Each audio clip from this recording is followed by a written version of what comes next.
चलिए।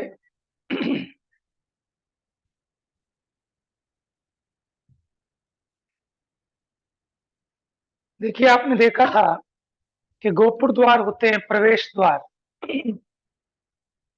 उस संबंधी बाह्य अभ्यंतर दोनों ओर के दो पार्श्व तटों की अपेक्षा चार चार पार्श्व हैं। पार्श्व किसको कहते हैं? पार्श्व मैंने वैसे होता है सरफेस, ठीक है, लेकिन कौन से? जैसे द्वार के अंदर प्रवेश करते हैं ना, जहाँ नाट्यशालाएं दिखाई थी जिस प्रकार, वो तो एक सरफेस है, लेकिन उसका बाहर और अंदर की तरफ चार चार पार्श्व हैं। इस प्रकार टोटल द्वार थे 36, क्योंकि 9 वेदियां हैं और हर एक वेदी संबंधी चारों दिशाओं में 4 द्वार हैं। माने वो 4 कोट और 5 वेदियां, इन सबको मिलाकर टोटल 9 हो गई थी ना दीवारें। तो हर एक दीवार संबंधी चारों दिशाओं में द्वार थे, तो 9 चौक 36 द्वार थे। तो एक द्वार में 4 पार्श्व होते हैं, माने तट होते हैं। जैसे जो गेट है, गेट के बाहर की तरफ, अच्छा वीडियो अभी नहीं, नहीं नहीं नहीं।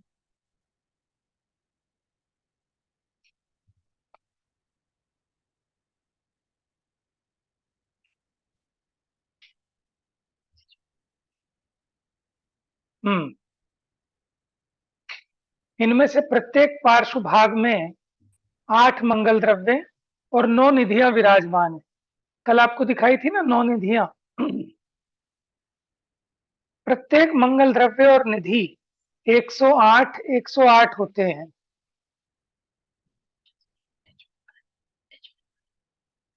ठीक है, कितनी संख्याओं में होते हैं? हर एक मंगल द्रव्य 108 108 होते हैं।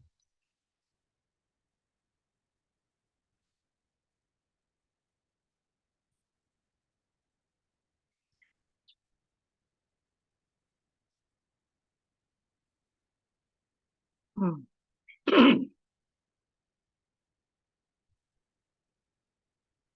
तो जितनी 9 निधियां थी ना, हर एक निधि 108 108 की संख्या में होती है। और इसी प्रकार मंगल द्रव्य भी। हम्म। अर्थात बीजना यानी पंखा, चंवर, छत्र, कलश, झारी, दर्पण, ध्वजा, ठोना, काल, महाकाल, ये ठोना तक तो थे अष्टमंगल द्रव्य। अब जो निधियां थी वो काल, महाकाल, पांडु, माणवक, शंख, नैसर्प, पद्म, पिंगल, नाना रत्न, ये सभी प्रत्येक पार्श्व में 108 108 की संख्या में है। इनमें से मंगल द्रव्यों के समूह तो द्वार के ऊपर विराजमान है और 9 निधियों के समूह प्रत्येक द्वार संबंधी तटों की बाह्य भूमि में प्रतिष्ठित है। ये सभी ऐसे प्रतीत होते हैं मानो विमान से तिरस्कृत हो द्वार के आगे खड़े रहकर भगवान की सेवा कर रहे हैं। जैसे कोई बच्चा क्लास में लेट हो जाता है ना, तो टीचर उसे बाहर खड़ा कर देती है गेट के बाहर। तो इसी प्रकार ये 9 निधियां और 8 मंगल द्रव्य मानो चिराग भगवान से शेम फील करके बाहर आकर खड़े हो गए। पूर्व दिशा संबंधी विजय नामक 9 द्वारों पर, देखो विजय, वैजयंत, जयंत, अपराजित नाम के विमान वो थे ना द्वार।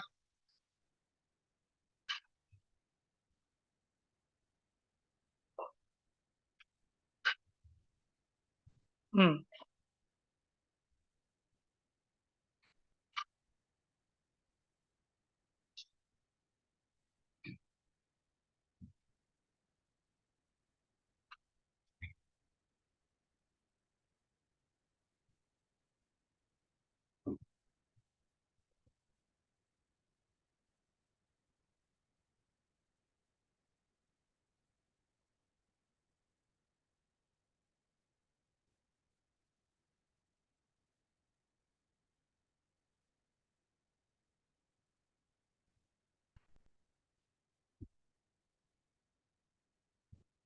हम्म।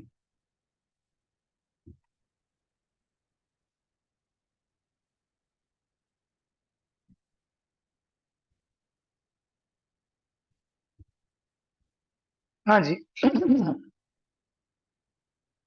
पूर्व दिशा संबंधी विजय नामक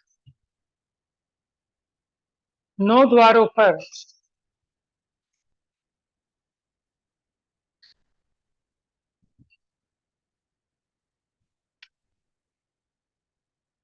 अपने हाथ में स्फटिक रत्नमय श्वेत वर्णी तलवार लेकर भवनवासी देव। देखो, अलग अलग दिशा में अलग अलग प्रकार के देव हैं।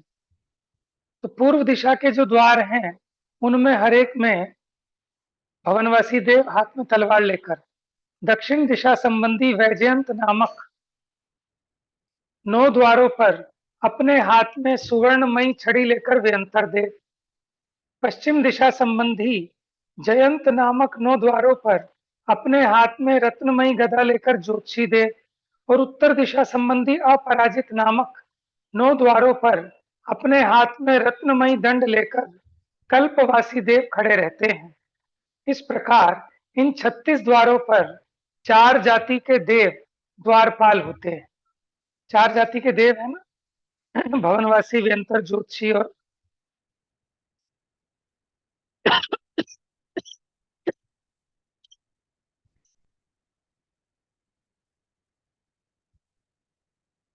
ये कल्पवासी को ही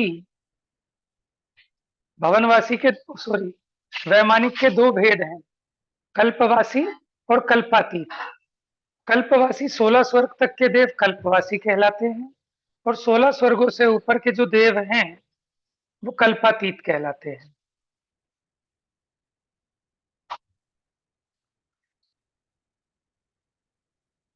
हम्म।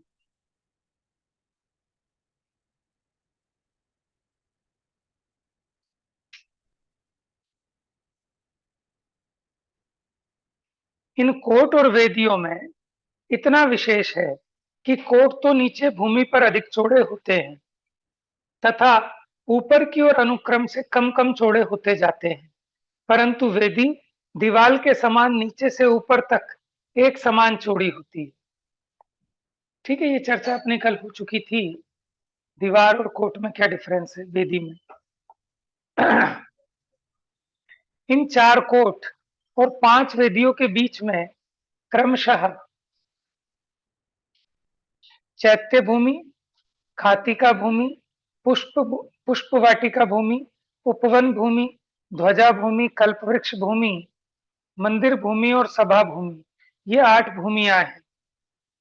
इन सभा नामक 8वीं भूमि के बीच एक गंध कुटी है। ठीक है, उसी गंध कुटी पर तीर्थंकर परमात्मा विराजमान होते हैं। ये जो है जिसको सभा नाम दिया है ना, उसका नाम श्री मंडप भी आता है, और ये जो मंदिर लिखा है इसकी जगह भवन भूमि नाम भी मिलता है।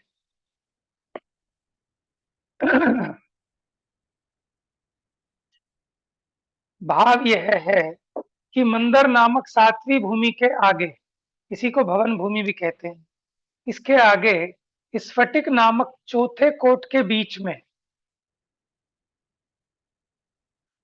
6000 धनुष यानी 3 कोस ऊंचा और 4 कोस चौड़ा व्यास वाला गोलाकार एक श्री मंडप है। कल आपको दिखाया था मैंने श्री मंडप। माने जो 8वीं भूमि थी, सभा भूमि, उसके बीच में एक श्री मंडप था। उसके बीच में 16 धनुष ऊंचे 3 पीठ हैं। पीठ माने क्या होती है? पीठिका, चबूतरे। जैसे हम झंडा फहराते हैं ना, तो झंडा जब फहराते हैं तो उसके 3 स्टेप्स बनाते हैं जिसको कटनी भी कहते हैं। तो ऐसी 3 पीठ होती हैं, उनमें से 8 धनुष ऊंचा, 4000 धनुष चौड़ा गोलाकार पहला पीठ है। देखो, जो पहला पीठ है उसकी ऊंचाई कितनी है? 8 धनुष, लेकिन उसकी जो चौड़ाई है वो है 4000 धनुष। अब आप अंदाजा लगाओ कितनी बड़ी वो उसकी पीठिका होगी। तो ये तो पहला पीठ है। देखा है ना, आप सबने स्कूल में झंडा फहराते थे तो उसके जो स्टेप बनाते थे गोल गोल, पीठिका उसको बोलते हैं। फिर उसके ऊपर 4 धनुष ऊंचा और 2500 धनुष चौड़ा दूसरा पीठ है। फिर उसके ऊपर 4 धनुष ऊंचा, 1000 धनुष चौड़ा तीसरा पीठ है। दिखाओ गिफ्टी, दिखाओगे इसमें तुम्हें? अभी दिखाते हैं आपको। इन 3 पीठों के ऊपर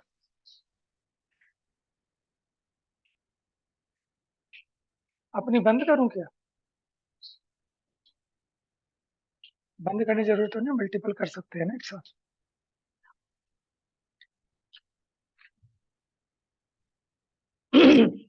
माने असलियत में यही है असली समशरण तो 8वीं भूमि, जहाँ तीर्थंकर परमात्मा विराजमान है।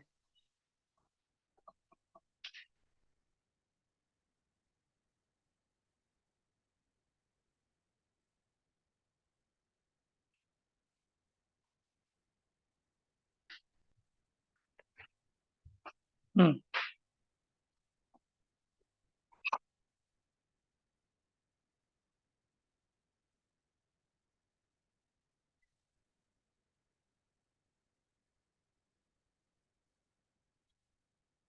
बना भी सकता हूँ ना इसमें।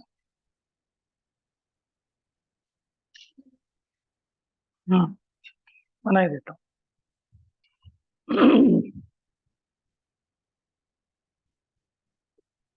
शेयर करो पहले।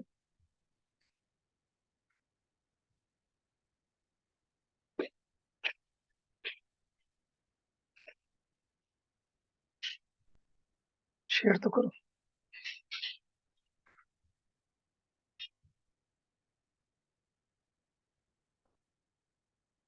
हम्म। देखिए दिखाई दे रहा है सबको?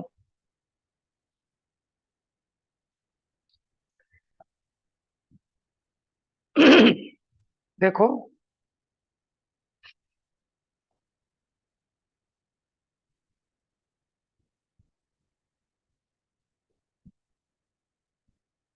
हम्म। ये आपकी जो 7वीं भूमि के बाद जो वेदी आई थी, ये वेदी, और बीच में ये ये बता रहे हैं श्री मंडप। इसमें क्या है कि 3 पीठ हैं। 3 पीठ देखो बाहर दिखा रहा हूं कैसे होते हैं 3 पीठ। हम्म।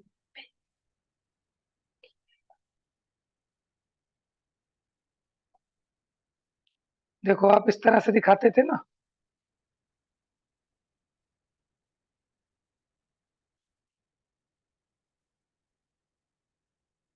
जब झंडा फहराते हैं तो इस तरह से दिखाते थे ना।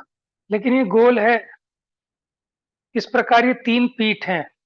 इसके ऊपर जैसे झंडा होता है ना, ऐसे इसके ऊपर फिर ये गंधकुटी होती है।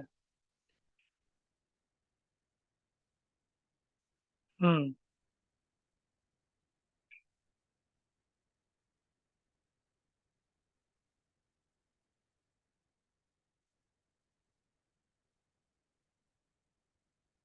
ऐसे 3 पीठ होती हैं। ये आपको समझ में आ रहा है कुछ कुछ? इनको बोलते हैं पीठ, पीठिका। इसके ऊपर गंधकुटी होती है भगवान की। फिर उसके ऊपर सिंहासन होता है, फिर कमलासन होता है, फिर भगवान विराजमान होते हैं। ठीक है। तो ये जो बीचों बीच है ये श्री मंडप है। तो इसके बीच में 12 सभाएं लगती हैं ऐसे। ठीक है ना, ऐसे दीवारें हैं और उनके बीच में 12 सभाएं हैं, जहां मनुष्य, देव, त्रियंच आदि सब बैठकर भगवान की दिव्य ध्वनि का रसास्वादन करते हैं। अब देखो इसमें आपको एक चित्र दिखाता हूँ, उससे थोड़ा स्पष्ट होगा।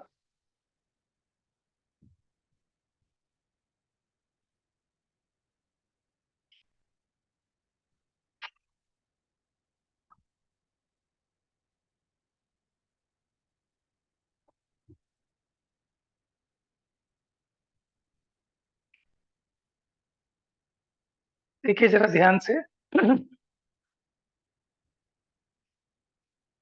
देखना जरा।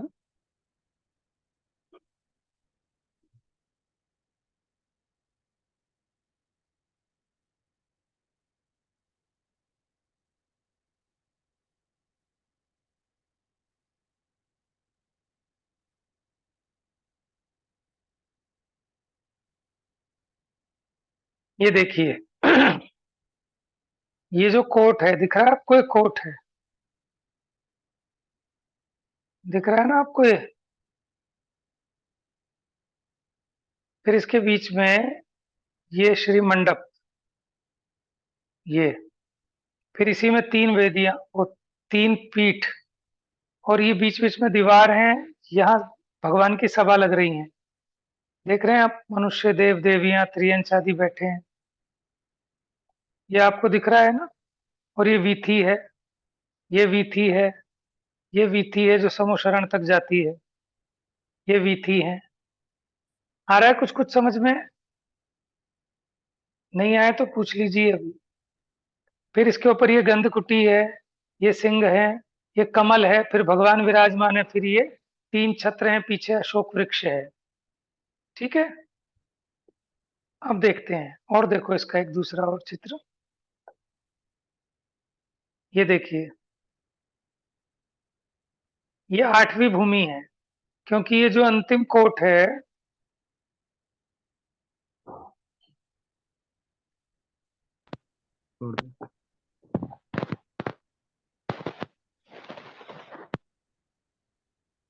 ये देखिए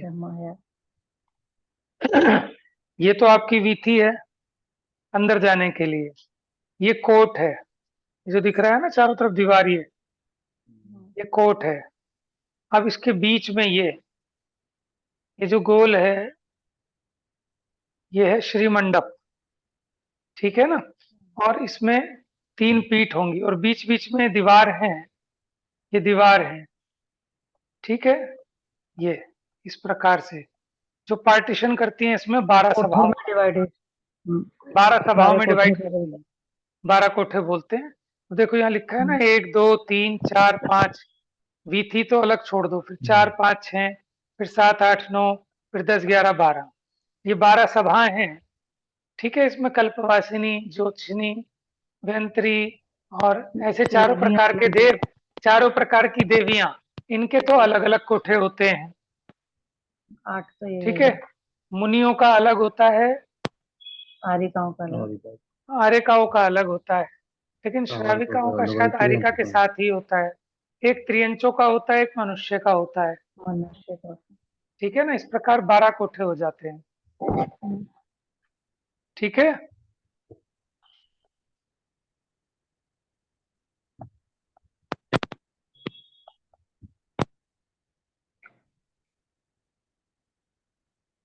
ये देखिए बताया किस किस कोठे में कौन कौन बैठे हैं। देखिए पहले कोठे में मुनिराज दिख रहे हैं ना आपको, ये यहाँ मुनिराज पहले कोठे में। दूसरे कोठे में देखो कल्पवासिनी देवियां,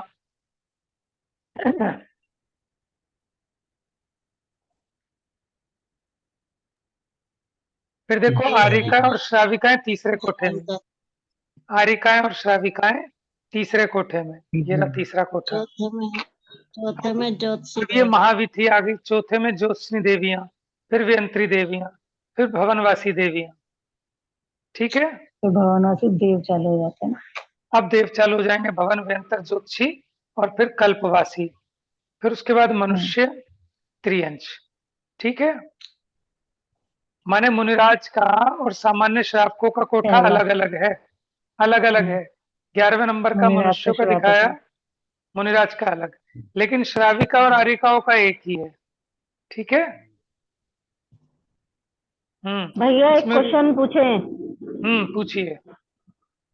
भैया ये जो सीढ़ियां नीचे से जाती हैं ऊपर, ये सीढ़ियां गंधकुटी तक जाती हैं?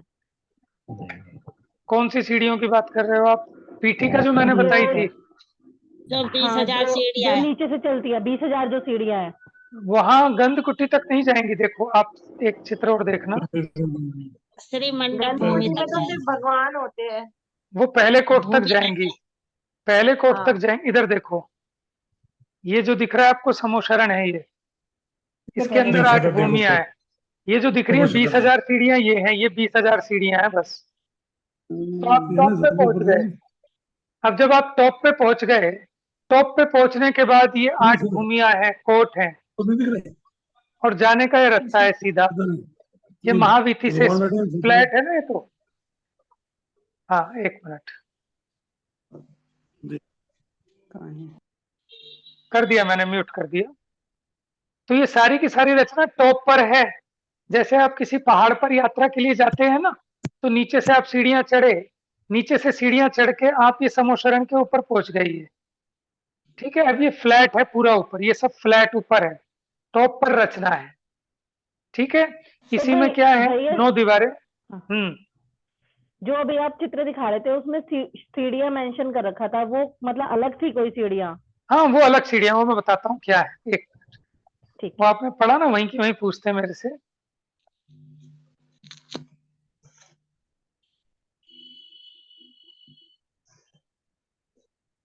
देखो मैं बताता हूँ सीढ़ियां क्या है। वो सीढ़ियां आपने जो वहां देखी होंगी ना, वो इनके बीच में यहाँ सीढ़ियां होंगी, क्योंकि इसके ऊपर चढ़कर इंद्र आदि भगवान की जो पूजा आदि करते होंगे ना, वो उस पे चढ़ने के लिए सीढ़ियां थी प्रथम पीठ पे। ठीक है, वो उसकी सीढ़ियां हैं। ठीक ऐसी है। सीढ़ियां तो बहुत जगह ठीक मिलेंगी बीच बीच में। ठीक है ठीक है, भैया। ये क्लियर हुआ हाँ, कुछ?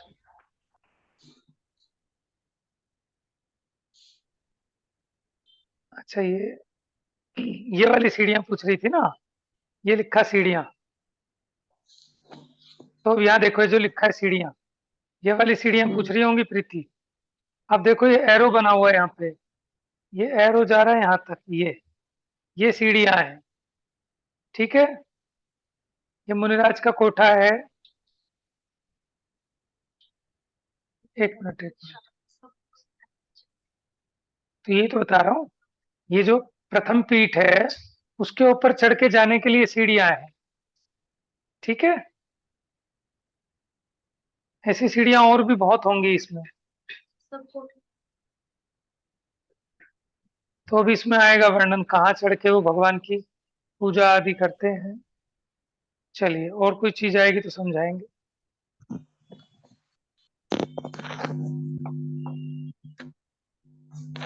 दोबारा शेयर करना पड़ेगा मुझे।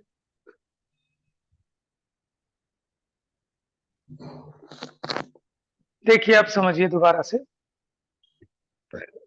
मंदिर नामक 7वीं भूमि के आगे, ठीक है, ये जो अंतिम कोट होगा ना, चौथा कोट इसलिए कह रहे हैं क्योंकि 4 कोट हैं, इसके बीच में 5 वेदियां भी, और अगर ऑर्डर में काउंट करेंगे तो ये 9 नंबर की दीवार है।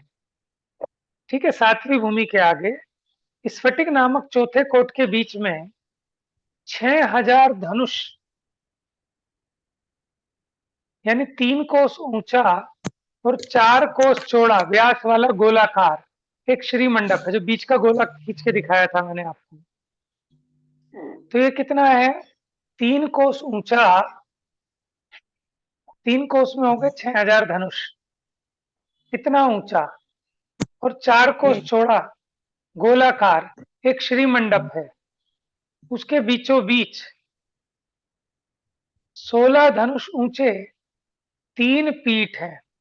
देखो, पहले तो जो श्री मंडप है ना, वो ही हाइट पर है, कितना ऊंचा, कि 6000 धनुष ऊंचा है, जो श्री मंडप बीचों बीच दिखाया था।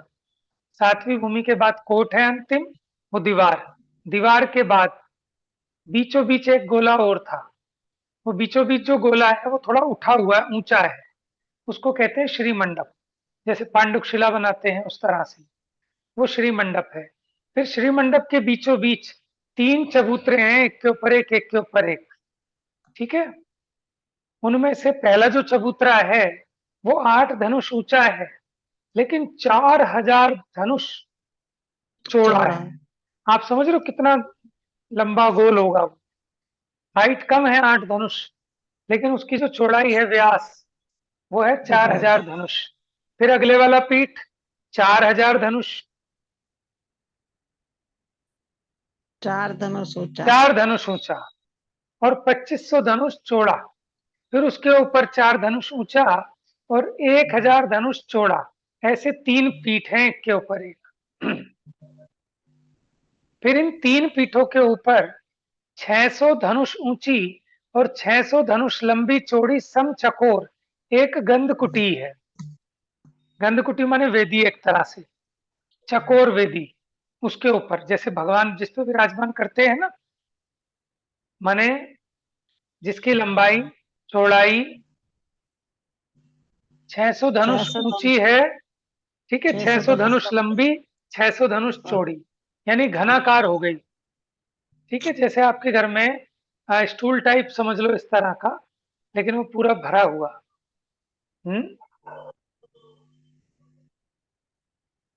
तो वो गंधकुटी है।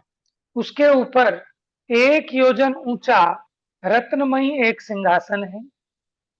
उसके ऊपर 1000 पांखुड़ी वाला एक कमल है सिंहासन के ऊपर। उसके बीच उसकी कर्णिका से भी 4 अंगुल ऊपर। कर्णिका क्या होती है? कमल के बीच में क्या बोलते हैं उसको? उसकी बेड्स, कमल के बीच में जो होती है ना, वो हुंडी सी, उसको बड, उसको बोलते हैं कर्णिका।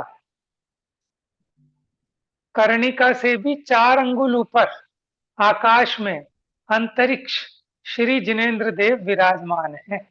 इस प्रकार नीचे की भूमि से 6 कोस 1616 धनुष ऊपर, ठीक है, 6 कोस 1000, 6 कोस में कितने धनुष हो गए? एक कोस में 2000 धनुष होते हैं, तो 6 कोस में 12000 धनुष हो गए। 12 और 13, 13616 आया था ना पहले। भगवान कितनी ऊंचाई पे विराजमान है? 13616। 16 धनुष। ठीक है। ऊपर स्थित कमल पर 4 अंगुल ऊपर अधर में केवली भगवान स्थित हैं। अब अगर कैलकुलेशन करना चाहो तो एक कॉपी पेन साथ में रख लो और टोटल करके देखो जरा। अंगुल बनाने की जरूरत नहीं है। इधर देखो, मंदिर नामक 7वीं भूमि के आगे स्फटिक नामक चौथे कोट के बीच में। लाओ मुझे दे दो, पेन दे दो।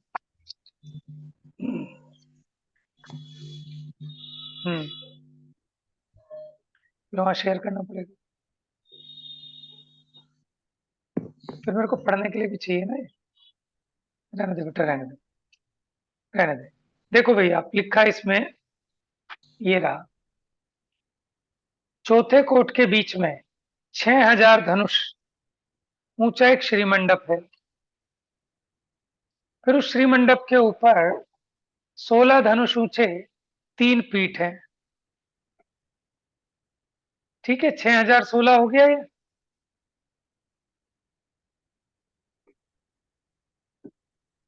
और क्या था?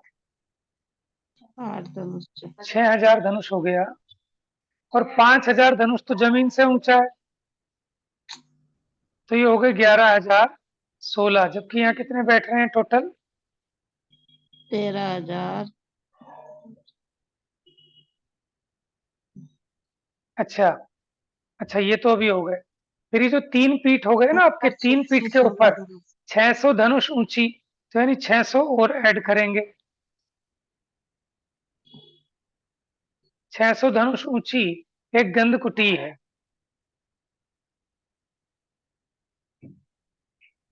तो भूमि से 6 कोस 1616, 6 कोस में हो गए 12000 धनुष, 1616। अब 1000 तो हमारे सही आ रहे हैं, 1616, लेकिन वो 13616 की जगह हमारे 11616 आ रहे हैं टोटल काउंटिंग में। ये श्री मंडप जो है वो भी 4 कोस ऊंचा है ना? श्री मंडप मैंने जोड़ा नहीं, ये रहा ना, मैंने जोड़ तो लिया ही।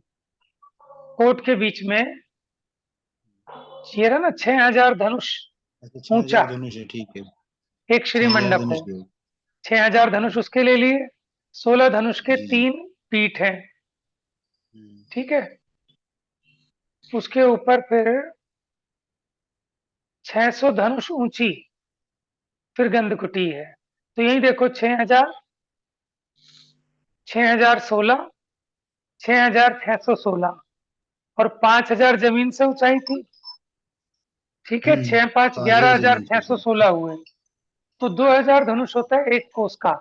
कहीं हमारा छूट रहा है वो, चलो देखूंगा फिर बताऊंगा। पहला कोट का है आपका 8 धनुष ऊंचा 4000। ये नहीं, ये वाला 8 धनुष ऊंचा 4000 धनुष गोला नहीं, का देखो पहला पीठ। देखो, इसलिए नहीं छूटा। वो कह रहे हैं उसके बीच में 16 धनुष ऊंचे 3 पीठ हैं, तो वो 16 धनुष तो तीनों की ऊंचाई बताई। उसमें से जो पहला पीठ है वो 8 धनुष ऊंचा है, दूसरा पीठ 4 धनुष ऊंचा, तीसरा 4, 4 4 8 और 8 16। ये 16 हमने यहाँ काउंट कर लिए, तीनों ठीक है। पीठ के। हाँ जी। चौड़ाई से हमें कोई मतलब नहीं, हम तो ऊंचाई नाप रहे हैं, ठीक है। चलो मैं देख लूंगा कहाँ पे अपने 2000 धनुष गायब हो रहे हैं, यानी एक कोस का डिफरेंस पड़ रहा है, या तो ये बीच। ले लिया हमने। हाँ जी, सिंहासन हाँ सिंहासन ले नहीं लिया, लिया। नहीं नहीं वो नहीं ली, उसके बीच की ऊंचाइयां नहीं ली। ये रहा ना 4 सिंहासन और कोस भैया ऊंचा। कमल की भी ऊंचाई भी तो होगी ना, कमल की हाँ ऊंचाई। बिल्कुल ठीक है, इन 3 कमल और पीठों के सिंहासन की ऊपर। ऊंचाई आएगी। गुड। तो वो 5000 धनुष जो भी छोड़ दो, ये 13000 जो 616 है वो अलग से ही बैठ जाएंगे। देखो कैसे, ये इसके ऊपर 1 योजन यानी 4 कोस ऊंचा एक रत्नमयी सिंहासन है, ठीक है। अब अगर आप 4 कोस को चेंज करो तो 8000 धनुष हो गए हैं, तो फिर अब ये ज्यादा हो रहा है। हम्म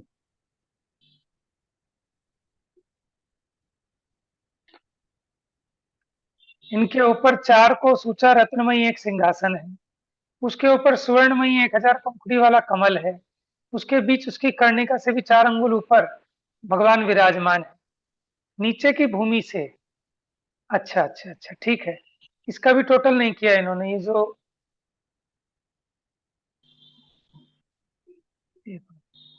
तो ये जो 6000 धनुष है इसको भी हटाया, फिर 8 5 13616।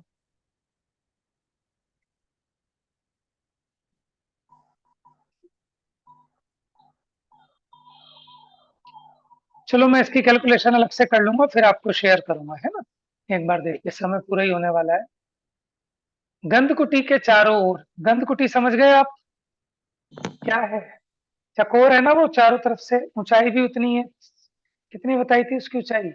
600 धनुष ऊंची, 600 धनुष लंबी चौड़ी, समचकोर। तो गंधकुटी के चारों ओर श्री मंडप के नीचे 2000 धनुष चौड़ी 8वीं सभा भूमि में अनुक्रम से मुनि, कल्पवासी देवियां, मनुष्य, स्त्रियां, ज्योतिषी देवियां। देखो श्री मंडप तो ऊंचाई पे था, लेकिन वो जो भूमिया है चारों तरफ वो नीचे थी ना श्री मंडप के।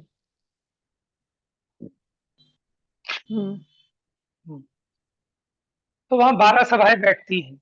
तात्पर्य यह है कि पहले बताई गई 2.5 कोस मोटी 12 योजन चौड़ी रत्नमयी शिला के अंतिम भाग में धूली साल नामक पहला कोट है।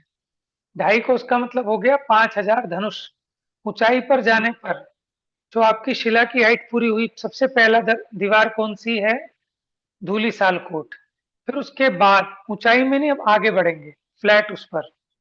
फिर उसके बाद दूसरी वेदी है, फिर पुष्प वाटिका नामक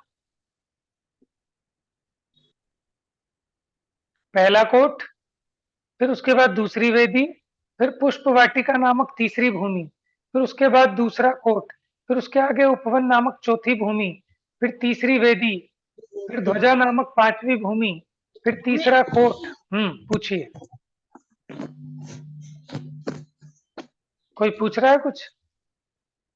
भैया आज आपने वीडियो दिखाई थी जो कल आप बोल रहे थे।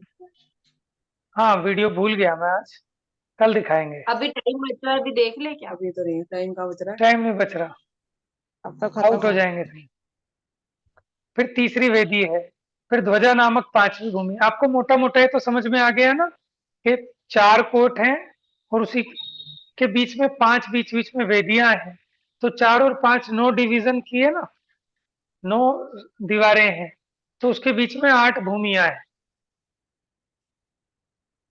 फिर अंत में चौथा कोट है, फिर उसके बाद सभा नामक 8वीं भूमि है, फिर उसके आगे 5वीं वेदी है। इसके बाद 3 पीठ हैं, उन पीठों के ऊपर एक गंधकुटी है, उसके बीच में एक सिंहासन है, उसके ऊपर एक कमल है। कमल से 4 अंगुल ऊपर अधर आकाश में तीर्थंकर अनंत भगवान विराजमान है। सीढ़ियों के बाद उनसे ही लगी हुई पूरब, दक्षिण, पश्चिम, उत्तर, इन 4 दिशाओं में सीढ़ियों की लंबाई के समान 1 कोस चौड़ी और धूलिसाल कोट के द्वार से लेकर समोशरण के बीच में स्थित गंधकुटी के द्वार पर्यंत 23 कोस लंबी 4 महागलियां हैं। उसका नाम क्या था? महावीथी, जो माने वहां गंधकुटी तक आ रही हैं, धूलिसाल कोट से लेकर जो रास्ता है सीधा। केवली भगवान की वंदना करने के लिए संसारी भव्य जीव इन महागलियों के मार्ग से समोशरण के अंदर आते हैं। इन महागलियों में से प्रत्येक के दोनों पार्श्वों में स्फटिक मणिमय श्वेतवर्णी 1 कोस ऊंची 750 धनुष चौड़ी और अपनी गली के समान 23 कोस लंबी एक एक भित्ति है। माने वो जो रास्ता है ना वीथी, दीवार उसके दोनों तरफ क्या है? 1 कोस ऊंची 750 धनुष चौड़ी क्या है? दीवार है। इसे वेदी भी कहते हैं। ये वेदियां चारों दिशाओं संबंधी चारों महागलियों की कुल 8 हो गई। एक गली की 2 वेदियां, तो चारों गली की 8। प्रत्येक 8। वेदी में पृथक पृथक अनेक द्वार हैं, क्योंकि बीच बीच में भूमि के लिए रास्ता जा रहा है ना, तो अलग अलग द्वार हैं। उन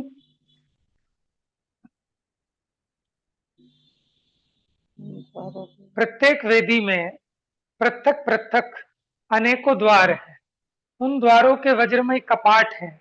इन वेदियों के दाईं बाईं और 8-8 भूमियां हैं। कल ये दोबारा चित्र से भी दिखा दूंगा आपको। जो भव्य जीव उन 8 भूमियों के चारों ओर की रचना देखना चाहते हैं, वो इन द्वारों से गली मार्ग से होकर वहां चले जाते। देखो ये रहा चित्र, मैं आपको दिखा देता हूँ। ये देखिए आप, ये महावीथीय गली, ये गंधकुटी है ना, यहाँ तक जाने के लिए पहले धूलिसाल कोट से यहाँ तक ये गली है। ये वेदी है, दीवार, ये वाली दोनों तरफ दीवार है। लेकिन ये भूमियों में एंट्री करने के लिए यहाँ गेट है। ये पहला गेट, ये दूसरा गेट अंदर जाने, जिसको भूमियों में जाना है घूमने फिरने, वो इन द्वारों से होकर भीतर चले जाते हैं। फिर ये द्वार है, फिर ये द्वार है। तो इस प्रकार ये सब द्वार है। समझ में आया?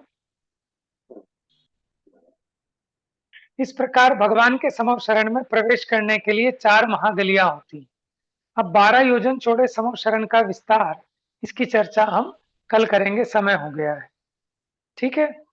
और ये जो 13,616, इसकी कैलकुलेशन आप भी करके देखना, मैं भी करके देख लूंगा। ठीक है?